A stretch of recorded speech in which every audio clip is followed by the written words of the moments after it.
بسم اللہ الرحمن الرحیم۔ السلام علیکم دوستوں۔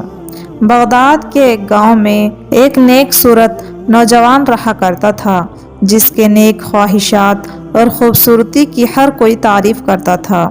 اس کے ماں باپ بچپن میں انتقال کر گئے تھے۔ مسجد کے مولوی صاحب نے اس کی تربیت کی تھی۔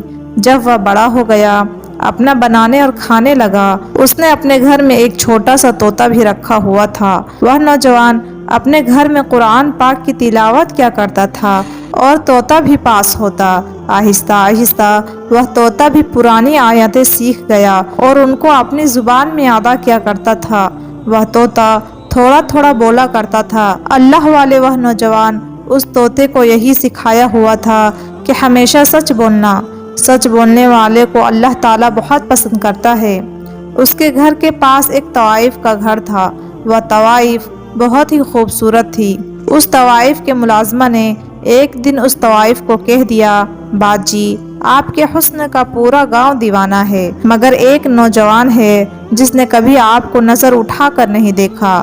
وہ نیک اور شریف انسان ہے، مسجد سے سیدھا گھر آتا ہے اور گھر سے مسجد تک۔ وہ طوائف عورت کہنے لگی، یہ کیسے ہو سکتا ہے کہ میری خوبصورتی کو دیکھ کر بڑے بڑے شریف بھی اپنی شرافت بھول جاتے ہیں، گناہ کر بیٹھتے ہیں۔ یہ کون سا اتنا بڑا عالم و حافظ ہے جو مجھے نہیں دیکھتا؟ اس کی ملازمہ نے کہا، آپ چاہو تو آزما کر دیکھ لو۔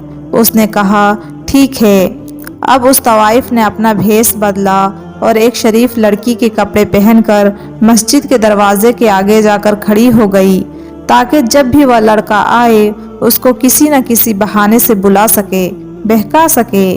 وہ لڑکا جب بھی نماز پڑھنے آتا کبھی بھی نظر اٹھا کر اس کی طرف نہ دیکھا، نظر جھکا کر مسجد میں جاتا اور نظر جھکا کر وہاں سے اپنے گھر کو چلا جاتا۔ بات کرنا تو بہت دور کی بات تھی۔ اسی طرح کئی دن گزر گئے مگر اس لڑکے نے اس کو ایک نظر بھی اٹھا کر نہیں دیکھا۔ ایک دن وہ طوائف بیمار ہو کر گر گئی۔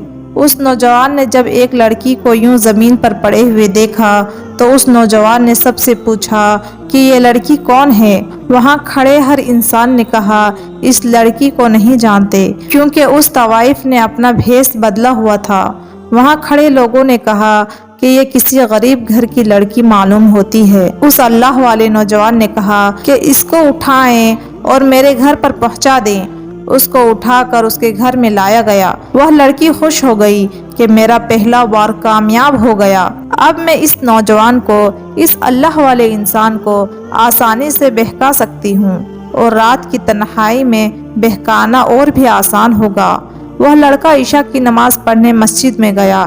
وہ عورت اس کا انتظار کر رہی تھی۔ اس نے آ کر پوچھا، آپ کی طبیعت کیسی ہے؟ وہ بدکار عورت کمزوری کے بہانہ بنانے لگی اور آنکھوں ہی آنکھوں سے اپنے حسن نزاکت کو دکھانے لگی۔ اس بدکار عورت نے ہر طرح کی تیر چلائے مگر وہ اللہ والے نوجوان کو اپنے جال میں پھنسانے میں ناکام ہو گئی۔ وہ تھک ہار کر لیٹ گئی اور سوچنے لگی، ایک بوڑھا بھی ہوتا تو وہ بھی میرے پیچھے آ جاتا۔ یہ پتہ نہیں کس مٹی کا بنا ہوا ہے کہ میرا کوئی اشارہ نہیں سمجھ رہا۔ اس اللہ والے نوجوان نے اس سے پوچھا، آپ کا اس دنیا میں کون ہے؟ ماں باپ کہاں ہیں؟ آپ کا گھر کہاں ہے؟ اس نے کہا، اس پوری دنیا میں میرا کوئی نہیں ہے، اور یہ کہہ کر وہ رونا شروع ہو گئی۔ اس اللہ والے نوجوان نے جب یہ سنا تو اس کو بہت دکھ ہوا اور اس کو کہنے لگا کہ آپ میرے لیے غیر محرم ہیں اور آپ کا میرے ساتھ رہنا ٹھیک نہیں ہے۔ اس بدکار عورت نے جب یہ سنا تو کہنے لگی، میں کہاں جاؤں گی؟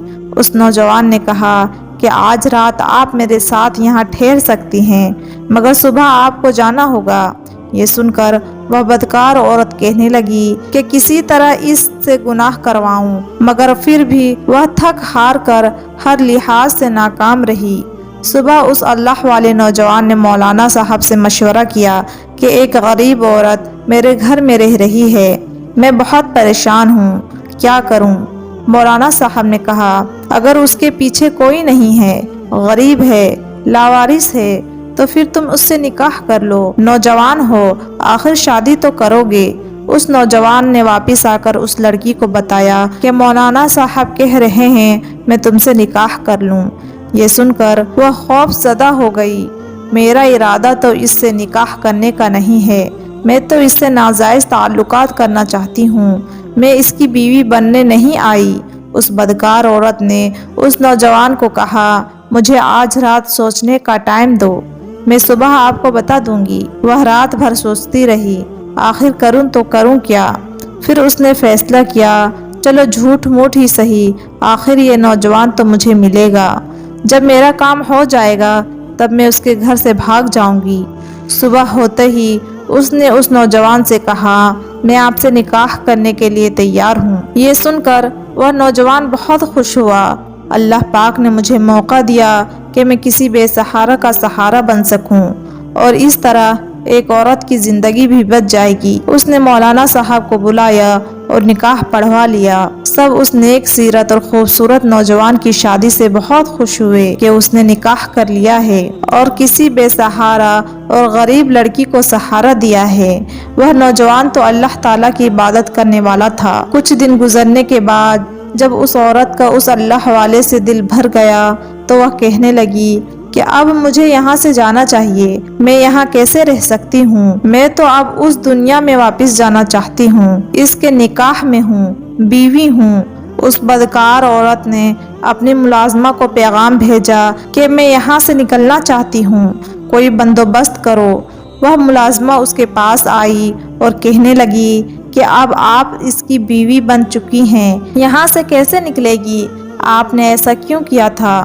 اس بدکار عورت نے کہا، میں اس کی خوبصورتی میں اتنی پاگل ہو چکی تھی کہ میں کسی طریقے سے اپنا کام کروانا چاہتی تھی، یہ تو مجھے دیکھتا بھی نہیں تھا، تو پھر میں اور کیا کرتی؟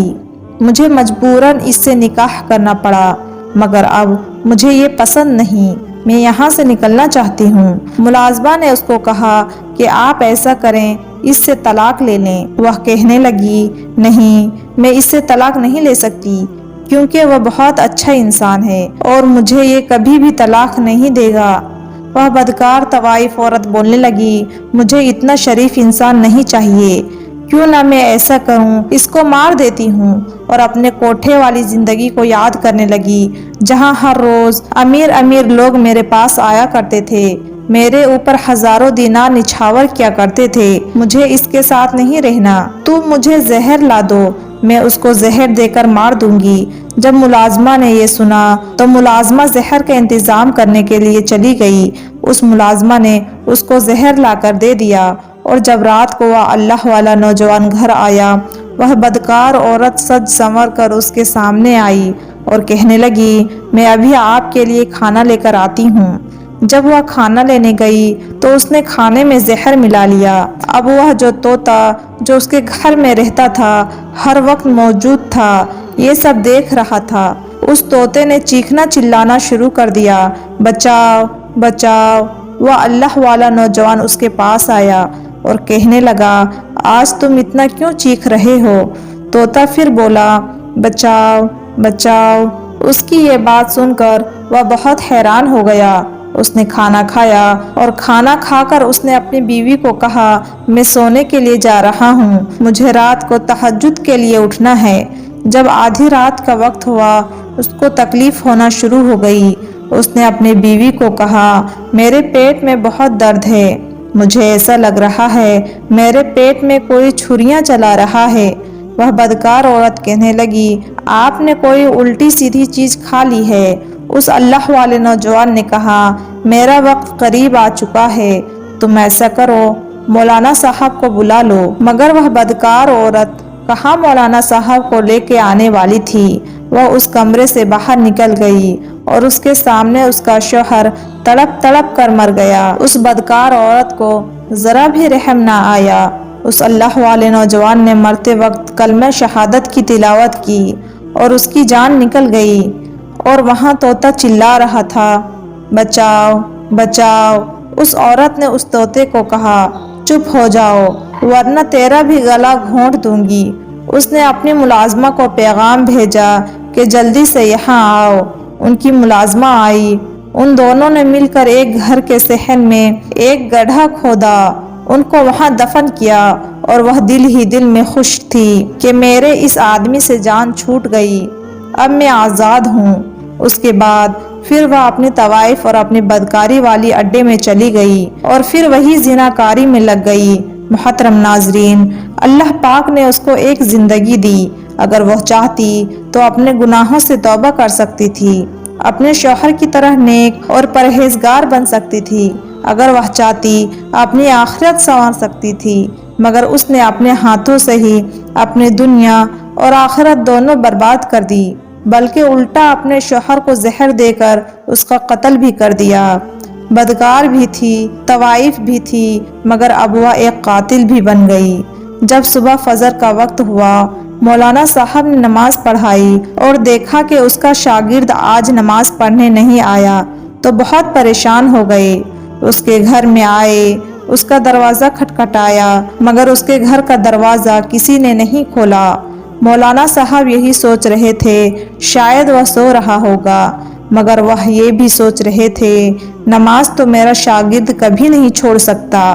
مولانا صاحب واپس چلے گئے۔ جب ظہر کا وقت ہوا اور دیکھا ابھی بھی اس کا شاگرد نماز پڑھنے نہیں آیا، انہوں نے کسی کو بھیجا، مگر اس نے بھی یہی کہا کہ وہ دروازہ نہیں کھول رہا۔ شام تک یہی سلسلہ چلتا رہا۔ عشاء کے بعد مولانا صاحب نے سوچا مجھے خود جانا چاہیے۔ جب مولانا صاحب گئے، انہوں نے دروازہ کھٹکھٹایا، مگر کوئی بھی نہ آیا، مگر اندر سے طوطا چیخ رہا تھا، بچاؤ بچاؤ۔ مولانا صاحب سمجھ گئے کچھ تو گڑبڑ ہے۔ انہوں نے پورا محلہ اکٹھا کیا اور دروازہ توڑا، اور جب دروازہ توڑ کر اندر داخل ہوئے تو دیکھا کہ گھر خالی تھا، سوائے اس طوطے کے اس گھر میں کوئی نہ تھا، اور وہاں سب یہی سمجھ رہے تھے کہ میاں بیوی کہیں گھومنے چلے گئے ہوئے ہیں۔ رات کو تہجد کا وقت ہوا، مولانا صاحب کو بے چینی محسوس ہونے لگی۔ انہوں نے اپنی بیوی سے کہا مجھے ایسا لگتا ہے کہ میرا شاگرد تکلیف میں ہے، وہ کسی نہ کسی پریشانی میں ہے۔ ان کی بیوی نے کہا نہیں، ان کی نئی نئی شادی ہوئی ہے، ہو سکتا ہے میاں بیوی کہیں گھومنے گئے ہوں۔ مولانا صاحب نے کہا وہ مجھے بنا بتائے کہیں نہیں جا سکتا۔ ان کی بیوی نے کہا آپ پریشان نہ ہوں، سو جائیں۔ مولانا صاحب اپنے بستر پر گئے اور سو گئے، مگر مولانا صاحب نے خواب میں دیکھا کہ اس کا شاگرد رو رہا ہے اور ان کے کپڑوں پر خون پڑا ہوا ہے۔ مولانا صاحب اٹھے اور اس خواب کا بیان اپنی بیوی کو سنایا۔ انہوں نے کہا کہ آپ بار بار سوچ رہے ہیں، اس لیے آپ کو ایسے خواب آ رہے ہیں۔ اور پھر مولانا نے دوسری رات وہی خواب دیکھا، مگر تیسری رات بھی وہی خواب دیکھا کہ ان کا شاگرد خونی کپڑوں میں لت پت ہے اور رو رہا ہے۔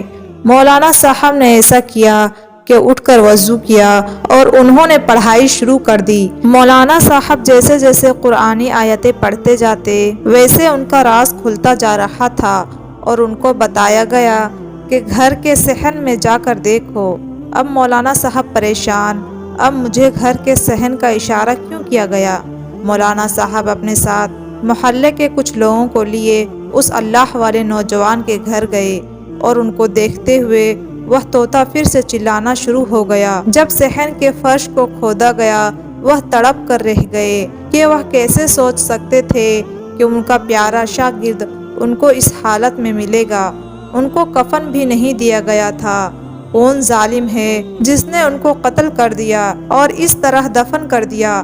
مگر اللہ تعالیٰ کی قدرت دیکھیں، ان کا لاش ایسے تھا جیسے ان کو ابھی ابھی دفن کیا گیا ہو۔ ان کے چہرے سے نور چمک رہا تھا۔ ان کو دیکھتے ہی مولانا صاحب نے اپنا سر پکڑ لیا اور نیچے زمین پر بیٹھ کر رونے لگے۔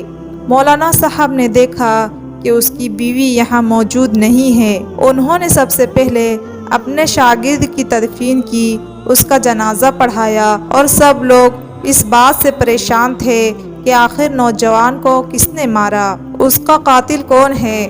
مولانا صاحب اس کے گھر میں آئے اور اپنے شاگرد کو یاد کرتے ہوئے رونے لگے۔ مولانا صاحب کی درد بھری آواز وہاں موجود طوطا بڑی خاموشی سے سن رہا تھا۔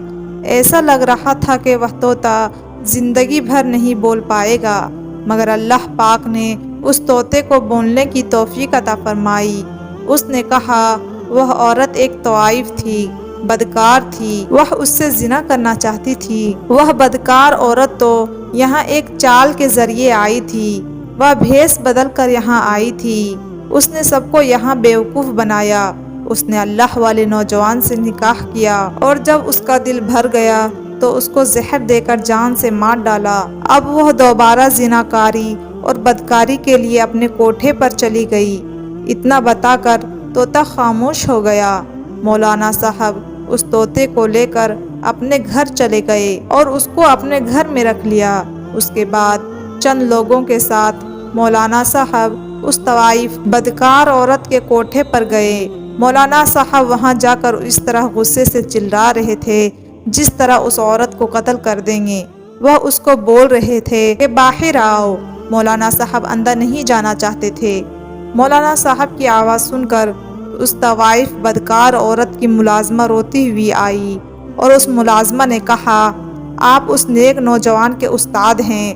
مولانا صاحب نے کہا، ہاں میں اس کا استاد بھی ہوں، اس کا باپ بھی ہوں۔ تم باہر بلاؤ اس طوائف کو، اس بدکار عورت کو جس نے میرے بیٹے کے ساتھ اتنا ظلم کیا۔ اس ملازمہ نے کہا، اس کو اس کے کیے کی سزا دنیا میں ہی مل چکی ہے۔ جس رات اس نے اپنے شوہر کو مار کر اس بدکاری کے اڈے میں آئی، وہ بہت خوش تھی، تیار ہو کر بدکار کے لیے نکل رہی تھی کہ ایک دم اس کی جسم بدلنا شروع ہو گئی۔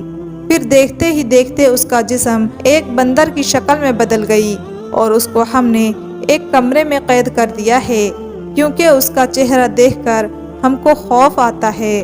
استغفر اللہ۔ اس اللہ والے نوجوان کے ساتھ اس نے جو بھی کیا اس میں بھی شامل تھی اور آہستہ آہستہ میرا چہرہ بھی بدل رہا ہے۔ ایسا لگ رہا ہے میں بھی اس جیسی بن جاؤں گی، میری حالت اس جیسی بن جائے گی۔ آپ مجھے معاف کر دیجئے اور اس نوجوان کو کہیے مجھے معاف کر دیں، اللہ پاک نے ہمارے دنیا ہی جہنم بنا دی ہے۔ اس مولانا صاحب نے کہا، اللہ پاک نے تمہاری سزا تو تمہیں دنیا میں ہی دے دی، اب میں کیا کر سکتا ہوں؟ میرا بیٹا تو شہادت کی موت پا چکا ہے، مگر تمہاری مالکن تو ہمیشہ کے لیے بندر کی شکل میں رہے گی۔ محترم ناظرین، دیکھیں اللہ پاک نے کس طرح ایک بدکار عورت کو دنیا میں ہی سزا دے دی۔ اللہ پاک سے دعا ہے کہ ہمیں نیک عمل کرنے کی توفیق عطا فرمائے اور ہمیں اس واقعے سے کچھ سیکھنے کی توفیق عطا فرمائے۔ اس ویڈیو کو دوسرے لوگوں تک شیئر کر دیں، ہو سکتا ہے آپ کے ایک شیئر سے یہ بات کسی کے دل میں اتر جائے اور ہم سب کے لیے صدقہ جاریہ بن جائے۔ امید ہے آپ کو یہ ویڈیو اچھی لگی ہوگی۔ ویڈیو اچھی لگی ہو تو ویڈیو کو لائک کریں اور چینل کو سبسکرائب کر دیں۔ خدا حافظ۔